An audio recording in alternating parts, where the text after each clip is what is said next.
si les lunettes connectées d'Apple deviendraient les meilleures du marché. En effet, si on a été un petit peu curieux et un petit peu attentif aux dernières annonces d'Apple, eh bien on peut constater que si ces nouvelles technologies apparaissent dans les lunettes connectées d'Apple, ça sera les nouvelles références en termes de lunettes connectées. Pour refaire tout de suite un petit débrief sur la définition de lunettes connectées, eh bien vous avez trois sortes de lunettes. Vous avez les lunettes réalité virtuelle, on est complètement plongé dans un univers virtuel. Vous avez les lunettes mixtes qui vont pouvoir donc associer à la fois du réel et de la réalité virtuelle, comme les X-Reels qui permettent de plonger complètement dans un film ou d'avoir une interface Android à travers un câble que vous branchez directement sur votre PC ou sur votre téléphone. Et on a aussi les lunettes plutôt orientées sport, mais maintenant on le voit aussi, notamment avec XGIMI qui a sorti ses lunettes avec un écran à tête haute, on va dire, et qui permet donc d'avoir des interactions, notamment sur de la traduction instantanée, sans pour autant ajouter d'autres fonctionnalités qu'on va retrouver dans les fameuses lunettes Ray-Ban Meta, qui elles associent différentes technologies. Les Ray-Ban Meta, pour faire simple, on peut écouter de la musique, on peut prendre des photos et des vidéos, et on peut demander à l'intelligence artificielle qui nous entoure, faire une traduction, on peut aussi prendre des appels. Bref, on a différentes fonctionnalités qui sont intéressantes sur des lunettes. On ne retrouvera pas d'écran directement incrusté à l'intérieur. Tous les échanges avec l'IA se fera directement depuis les écouteurs. Je pense sincèrement que Apple partira sur ce type de produit, tout simplement parce que c'est le plus populaire, c'est le plus connu, et il peut faire une concurrence directe au Ray-Ban Meta. Pourquoi ces lunettes de chez Apple pourraient réellement concurrencer les Ray-Ban et devenir la nouvelle référence? Eh bien, les nouvelles technologies proposées par Apple de quelques mois et les annonces qui ont été faites pour les prochains mois amènent certainement la meilleure solution. On va donc découper cette vidéo avec les différentes technologies que Ray-Ban a mis en place sur ses lunettes et on va voir ce que Apple peut apporter de mieux sur chacun de ces éléments. La première et une des plus importantes, ce sont les écouteurs et les micros. Apple a déjà un univers d'écouteurs très performant avec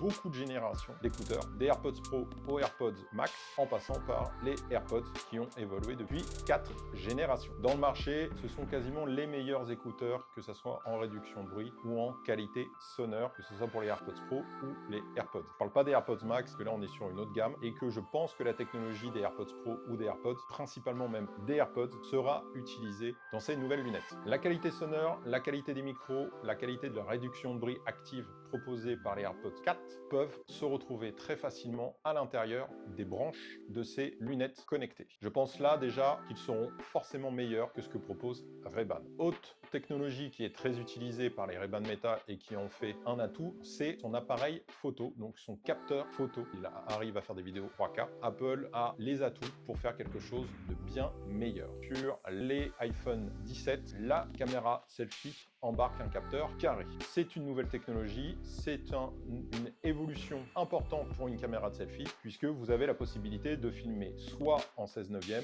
soit en 9/16. Donc format horizontal, format vertical, très facile à faire avec ce capteur carré. Si Apple ajoute ce capteur carré dans ses lunettes, eh bien il aura solutionné un des problèmes des Ray-Ban qui ne permettent que de filmer en vertical. Bien sûr, Meta oriente la prise de photos et la prise de vidéo à travers ce format puisqu'il détient Instagram et que donc pour les réels, c'est forcément le format adéquat. Mais je pense que Apple propose plus de fonctionnalités que ce que fait actuellement les Ray-Ban Meta. Autre point sur ce appareil photo, eh bien c'est sa position au sein de la monture des lunettes. Ray-Ban a décidé de les positionner sur le côté puisqu'il y a plus de place. C'est une erreur. Les retours sont assez négatifs sur ce sujet. Cela décale en fait la prise vidéo, la prise photo. Et donc il faut pivoter légèrement la tête pour avoir une vue entre guillemets centrale. Pour Apple, je pense qu'il serait bénéfique de pouvoir modifier cela et donc de faire le capteur directement au centre des lunettes pour avoir cette sensation d'immersion et de troisième personne lors des captations photo ou vidéo. D'ailleurs, Meta a corrigé cette erreur sur les haut-clés Vanguard, je sais pas comment on dit, puisque le capteur est maintenant au centre de la monture. Donc on a vu la partie son, micro et caméra. Ce qui va rester à mettre en place, eh bien c'est la partie intelligence artificielle. Et là, vous allez me dire, Apple a du retard. Apple a plus que du retard. Apple est complètement dans le creux de la vague, puisqu'ils n'ont pas pris le bon virage au bon moment pour l'intelligence artificielle, et donc Siri est dans les choux. Et même même l'intégration de ChatGPT à travers Siri ne suffit pas à convenir et à faire quelque chose de fluide dans les usages. Mais dernièrement, Apple a conclu un contrat, un marché, un accord. Un contrat, un marché, un accord?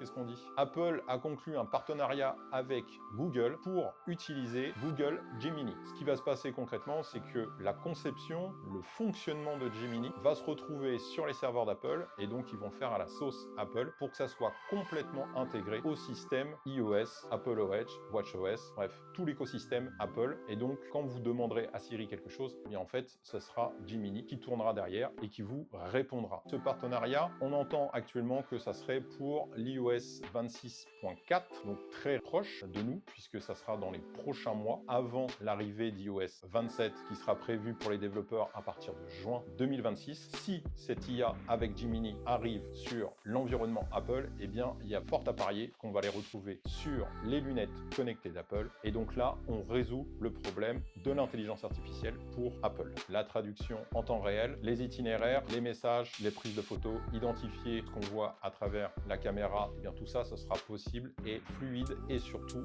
fonctionnel avec l'IA Gemini de Google. On a vu ensemble les différentes fonctionnalités et possibilités de ces lunettes à travers les dernières technologies et dernières fonctionnalités. Il reste encore quelque chose, eh bien c'est la miniaturisation de tout ce système. Meta est parti de zéro pour construire et miniaturiser au maximum toutes les technologies pour les faire rentrer dans les branches, alors que Apple a déjà réalisé ces prouesses-là dans différents matériels. Et le dernier matériel en date, eh bien c'est l'iPhone Air. L'intégralité des composants qui permettent de faire tourner l'iPhone Air, eh bien, se trouve juste ici. Cette barre, cette proéminence qui fait toute la longueur, eh bien, permet d'avoir toute la technologie, la carte mère, les mémoires, le Wi-Fi, le Bluetooth. Bref, tout ça se retrouve dans une longue barre, une grande carte mère, on va dire, avec toute la technologie. Donc avec un petit peu d'effort et un petit peu d'ingéniosité, je pense que Apple sera en capacité de faire aussi bien, voire mieux, et surtout plus efficient pour la batterie. Si on résume un petit peu toutes les fonctionnalités et tout ce que je vous ai dit aujourd'hui dans cette vidéo, eh bien la partie son et micro sortirait des AirPods 4, la partie caméra sortirait du capteur carré proposé dans les iPhone 17. La partie intelligence artificielle serait boostée grâce au nouveau partenariat avec Google Gemini et la partie technologique miniaturisation avec l'iPhone Air qui est une bonne vitrine de la miniaturisation de cette dernière année. Est-ce que Apple va prendre ses choix? Est-ce que Apple a déjà choisi les nouvelles technologies? Combien vont coûter ces nouvelles lunettes? Est-ce que je fais fausse route? Dites-le moi dans les commentaires et sinon on se retrouve en septembre ou octobre avec la keynote d'Apple et peut-être les lunettes connectées d'Apple. Merci à tous d'avoir suivi cette vidéo jusqu'au bout. N'oubliez pas de partager, liker et on se retrouve très prochainement, soit pour une vidéo tech, soit pour une vidéo sport. À bientôt.